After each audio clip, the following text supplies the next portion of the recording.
Chapter 16. Legends. Reuben! Sam was surprised to see the diminutive librarian seated at the table. What are you doing here? I thought you said you were, what was it, agoraphobic? Joe barked a laugh. Agoraphobic! Fedor was still a trifle relaxed from his painkillers. What's that? Reuben shuddered. Despite being seated beneath the gazebo, he also held an umbrella above his head. Fear of open spaces. Oh, I see, Fedor said. Miguel motioned to the table. Please, sit. Fedor, however, was not done. And who is he? Sam looked around. There was no one else there. After a long pause, a man stepped from the branches at the edge of the platform. The teenagers stared. He was huge. Not only tall, but with a thick neck and shoulders so broad he made Atlas look like a long-distance runner. He bristled with muscle. A scar traversed the man's face, from his square jaw over one milky eye and across the crown of his shaved head. Gen C appeared just as shocked as the others. How did you know he was there? The Russian boy grabbed a fistful of grapes and shoved them into his mouth. I could smell him. Crocodile Dundee-ski, Joe laughed. Never mind, Sam said, when Fedor's forehead furrowed. I'll explain later. He turned to Reuben. But seriously, who is that guy? Allegoros Nazareth, my chaperone for the day. Sam lowered his voice. Is he real? He's massive.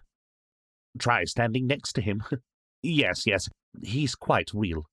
Reuben laughed at his own expense.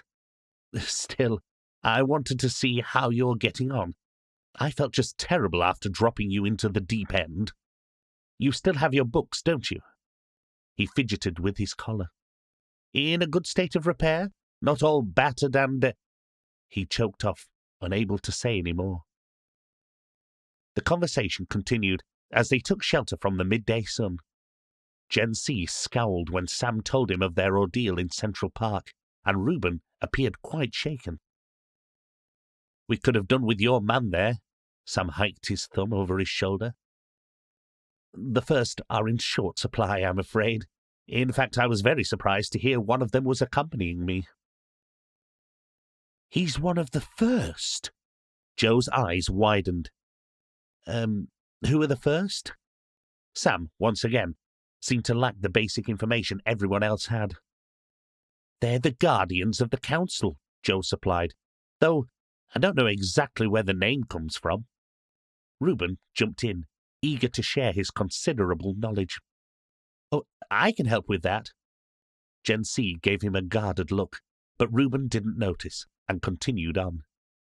They are the oldest part of our order. Long before the cadres were created, when Heredrian still wandered the old world by himself, he came to an ancient place filled with tradition, a crucible of culture and radical thought. The king's son, Alubaid, had fallen in battle, wounded by a tainted arrow. So virulent was the toxin, it ate his tissue to the bone. The king summoned all manner of healers from every corner of the known world, promising riches and wealth beyond imagining to the man or woman who could restore his heir.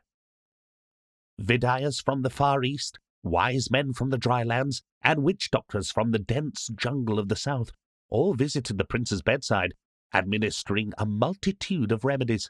Leeches, flesh-eating beetles, blood sacrifices, and all manner of dark rites were used to halt the inevitable march of death. None prevailed. Heredrian, drawn by this gathering of mystic and healers, also visited the temple. In his account of their meeting, he claims he did nothing more than examine the prince. But during this time, whether it was the result of the cocktail of remedies or the poison having run its course, Alubaid began to improve, and Heredrian was heralded as his saviour. Months later, when Heredrian was ready to resume his wandering, a restored Alubaid swore himself into service and became his guardian. Cool, Sam said. Reuben smiled. It gets better. Fedor, Veronique, and Joe were leaning forward, engrossed. Sam noticed Gen C now glared at Reuben, but the librarian was in full flow.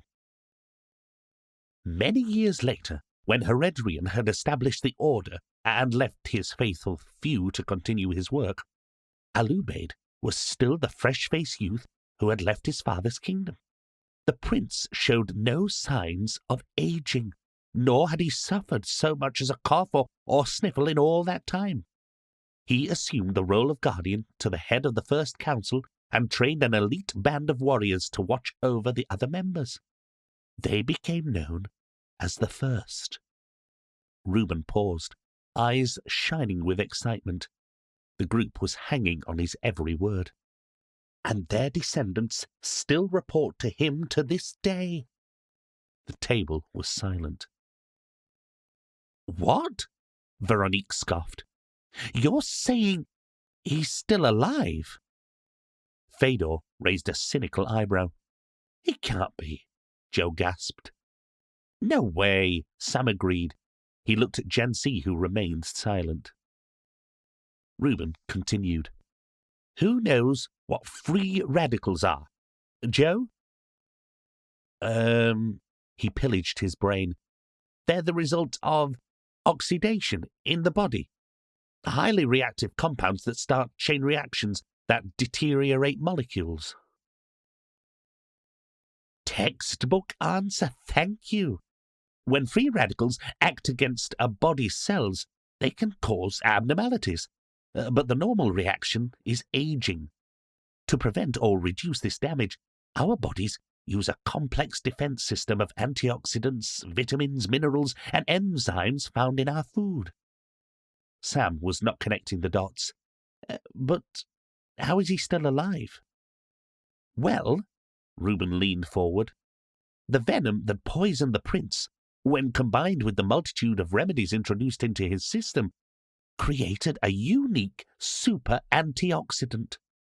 His body was able to produce an antibody that hunts free radicals, thus preventing him from aging. He's by no means immortal. He can break and bleed, but in terms of aging, naturally, Alubaid, or Bade as he is now known, is a unique and fantastic freak of nature. The boys were impressed. How terrible for him. Veronique sat back, looking sad. Joe gaped at her with amazement. What? He must feel so lonely. Everyone he has ever known or loved grows old and dies while he lives on. Gen C barked a laugh. I wouldn't shed any tears for Bade. He's the most unemotional person I've ever met. Now, if you're suitably refreshed, the monk swiftly changed the subject, we'll get down to business. Miguel has been kind enough to offer us the use of the facilities and has agreed to teach you a little more about what he does in the garden, including the uses for some of his more special plants. We'll also be continuing with your other studies, however, so the morning meditation will be held here at sunup. The teenagers groaned in unison. That's the spirit, Gen C said. In fact, I have just the thing to get you going. Miguel, let's show your guests to their accommodation. That sounds ominous, Joe muttered. If it's all the same, Reuben interrupted, I'm going to take my leave. I've had quite enough excitement for one day. Allegoras, he called. Good luck, Reuben smiled, sliding down from his chair with a concerted effort not to look up at the sky. Allegoras picked up another umbrella from beside the table and flicked it open. Stooping, they shuffled towards the stairs. Now there's a sight. Jenny smiled at Allegoras, bent double, his charge tugging his sky shields lower, muttering all the while. You're kidding, Sam laughed. They were looking at an impressive house nestled in the branches of another tree some 50 meters away. Between their platform and the treehouse was no rope bridge, only a large gap. The monk pointed. "Your new home." "Just one question, my good man," Joe asked. Veronique's penchant for theatrics was rubbing off on him. "Small matter, really, but how exactly do we get to it?" "Simple," the monk smiled. "You fold." Veronique sighed loudly. All she wanted was a hot bath and a soft bed. "It's time for you to learn line-of-sight transport. LOST for short.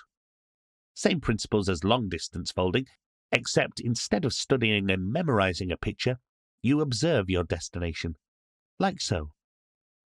He disappeared, reappearing at the door of the treehouse. "Get lost yourself, you smug son of a—" Sam heard Joe mutter.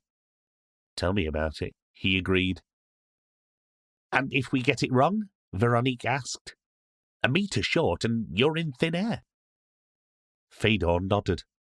The painkillers had worn off, and his perennial scowl had returned.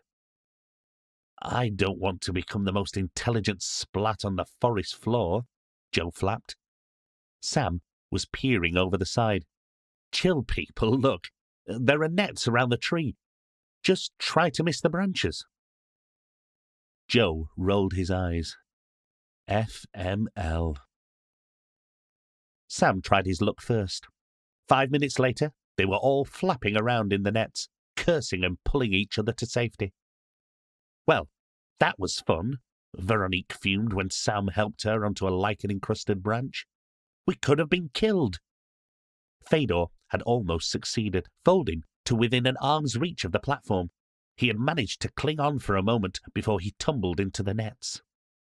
Joe then fell onto his comrade, knocking the wind from his already bruised sternum. "No time for cuddling," Sam called to the pile of arms and legs. "Need a hand?" Fedor shouted something back in Russian. It did not sound remotely cordial. "I'll take that as a da," Sam shrugged at Veronique, then clambered down. Gen C was seated at the table, waiting. He opened his mouth to congratulate the group as they wandered into the treehouse, before he noticed the grazers, twigs, and leaves adorning his pupils. "Ah, too much too soon?" Sam winced when Fedor cracked his neck and replied, "Yes." "I'll get Miguel to put the bridge back for now, and we can work on this again tomorrow. Maybe on the ground this time." "Yippee!" Veronique's tone dripped with sarcasm. She spotted the bathroom and stormed past, slamming the door behind her. "I'll come fetch you for dinner." Gen C rose and disappeared. Fedor flopped onto the sofa. "I need vodka." Despite being in the middle of the jungle, the cottage treehouse was equipped with hot water, a toilet, and a well-stocked fridge. They found their packs in their rooms. The boys were sharing, while Veronique had a small chamber to herself. She had emerged from the bathroom a new person. The boys had followed suit, and the teenagers were soon sitting in the lounge, refreshed and chatting away. "All is forgiven?" the monk asked Veronique when he returned. "That depends," she said, eyes narrowing as she looked past him. The bridge was back. "I guess you bought yourself some time, Mr. Monk." Dinner was served on the Ortega's deck. "Welcome," Miguel said, getting up from the candlelit table. "This is my wife, Orma," he said, introducing a slender lady seated beside him. She smiled warmly, her tanned features lit up by a flash of white teeth and the colourful flower in her hair. "Hola, children. I hope you're hungry. We have prepared a pacamanca for you." "Meat?" Fedor asked, never one to waste a word. Orma chuckled. "Yes, there is meat. Pacamanca is a traditional Peruvian dish baked in a hoatilla, an earth oven, served with potatoes, habas, and cassava. It's very, very tasty." Fedor nodded his approval. You'll have to excuse our comrade, Joe butchered a Russian accent, and Veronique shook her head sadly at his attempt. He is ruled by his stomach. Miguel tells me you've come from New York. Orma placed her hand on Veronique's arm. How does it compare to Paris? Veronique stifled a sob. OMG, don't open that wound, Joe moaned. She was so close to Fifth Avenue she could almost smell the glitter. Veronique cut her eyes at him. Glitter, darling, is so last year. Oh dear. Orma made a face. I know, Veronique muttered. Nicky, the fashion pariah. The girls continued to talk, whilst the starters were served. Miguel, Joe nearly lost a mouthful of avocado between his words. Jenny mentioned Tengar pollen. I was wondering what that was. Miguel's eyes brightened. Ah, yes. Tengar is a chemical present in certain pollens and nectars native to this valley. It's been found to cause sterility in certain insects and helps reduce pestilence. We synthesized it using cross-pollination and recombinant DNA techniques to target certain species, such as mosquitoes. Don't mosquitoes suck blood? Sam asked. The females are bloodsuckers. Miguel winked. Like so many insects of their type, they feed on nectar, but the females are also capable of hematophagy. Brilliant, Joe applauded. So, no malaria? Well, never say never. We've all seen Jurassic Park, but we've had no cases in the garden for over 15 years. Sam was confused. How come you've not used this to cure malaria in Africa? It's not that simple, Sam. Mosquitoes are an important link in the balance of an ecosystem. As I said, they feed primarily on nectar. The female ingests blood to obtain protein and iron for reproduction, but they still pollinate a wide variety of plants and provide food for other creatures. If you were to remove them from the food chain, the knock-on effect would be disastrous. We can't play God. There are strong ethical guidelines around the use of this type of technology. Most of the plants in our valley are not native to Peru, and, therefore, our ecosystem is artificial and carefully controlled. Outside this valley, however, there is a very fragile balance upon which man already impacts far more than he should. But malaria is one of the biggest killers in Africa. Sam could not see the logic in this at all. Rest assured, we have not abandoned humanity, Miguel soothed. Plasmodium falciparum, the protozoan parasite that causes malaria in humans, is the focal point for many monitored studies. As harsh as it sounds, though, Sam, disease is a necessary part of life, a way for nature to keep balance and prevent an ecosystem from breaching its carrying capacity.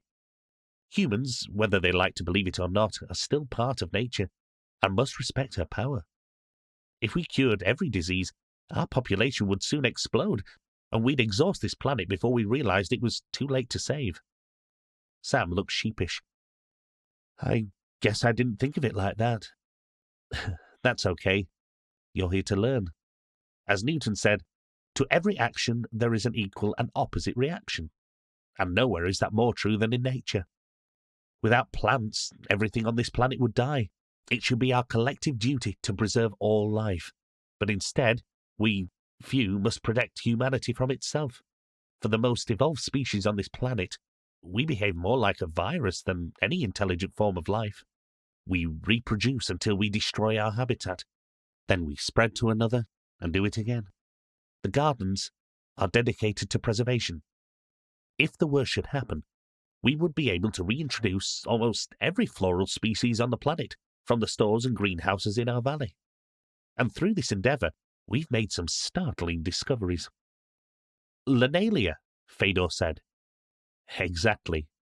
Sam jumped when Miguel slapped the table. The vines that Jenny told us to look out for? He asked. Yes. Like Tenga, they're endemic to this valley, Miguel announced proudly. When my ancestor, Tupac Yupanqui, brought these mountains under Inca control hundreds of years ago, there was just one area from which his scouting parties never returned. a haunted place of fog and mist where Inti, the sun god, held no power. They called it the doorway to Ukupacha, the underworld where Zupe, the god of death and ruler of Ukupacha, waited in the shadows. All conversation quietened as everyone became absorbed by Miguel's tale. Now, Tupac Yupanqui was a mighty king and a proud man. He would not believe that there was anywhere the children of Inti could not go. So he embarked on a secret expedition with 3 trusted companions to see this cursed place for himself. For days they struggled through the thick jungle, following trails that only ever led in one direction. Superstition took hold, for they trod the path of dead men. Finally, they came upon the boggy mountains, shrouded in thick rolling mists. The air was hot, and the stench of death and decay clung to every leaf. For the first time in his life, Tupac Yupanqui felt fear. He called to the men, but none replied. The king panicked. The silence was overwhelming. He hacked at the undergrowth, trying to retrace his steps, and miraculously staggered from the fog. A long vine, oozing a milky sap, was wound around the blade of his sword, and he snatched at it, enraged. The minute Tupac touched the vine, numbness shot through his fingers, up his arms, and into his body. The king lost control of his muscles and slumped to the ground, paralyzed. Unable to move even his eyelids, he lay in a heap for hours, the oozing vine resting in his hand. But fate, it would seem, was not done with Tupac Yupanqui. For that night the heavens opened, and Epotequil, the god of lightning, threw mighty bolts across the skies. So heavy was the rain that the area where the king lay soon became a muddy stream, which grew in force until the earth gave way and Tupac Yupanqui found himself rocketing down the hillside, back through the gates of Ukupacha. He was buffeted from pillar to post, banging against trees and rocks. The king was moments from death, the dreaded apparition of Zupe, surely waiting in the shadows to claim him. His body spun when he hit another tree. His arm bore the brunt of the force, sending the treacherous vine hurtling from his grip.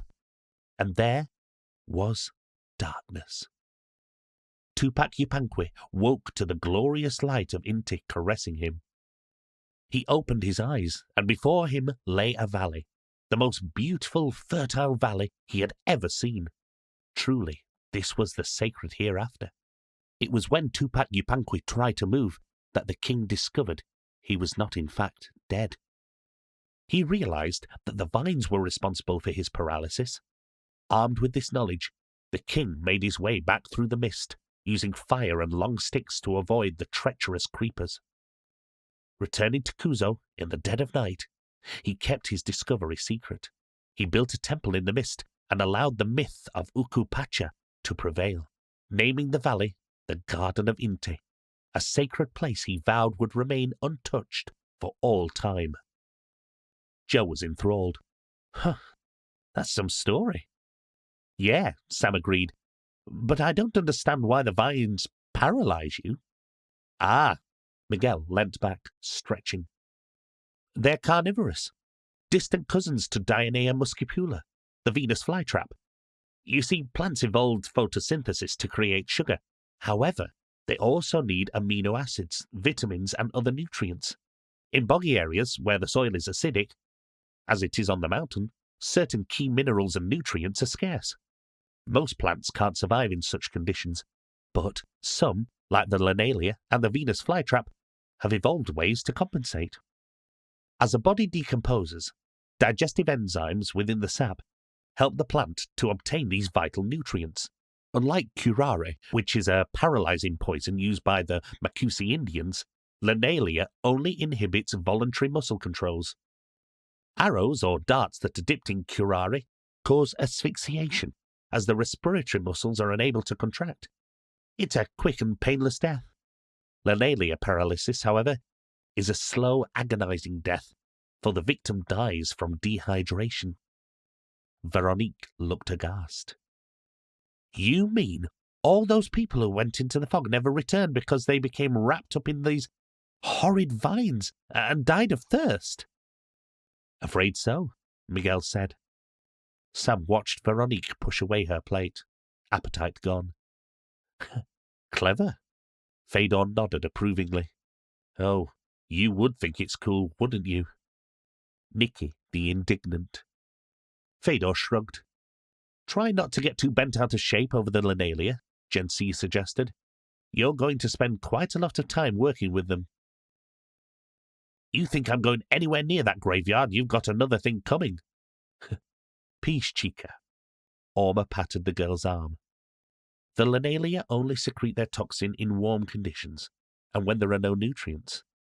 The Linalia we work with are kept in cool greenhouses and fertile soil. They're perfectly safe. Well, I think that's enough for tonight. Gen C stood up. Plenty of food for thought, and you've got an early start tomorrow. Fedor eased his aching body out of the chair and followed his friends into the treetop village, the walkways and canopy alive with thousands of twinkling fairy lights.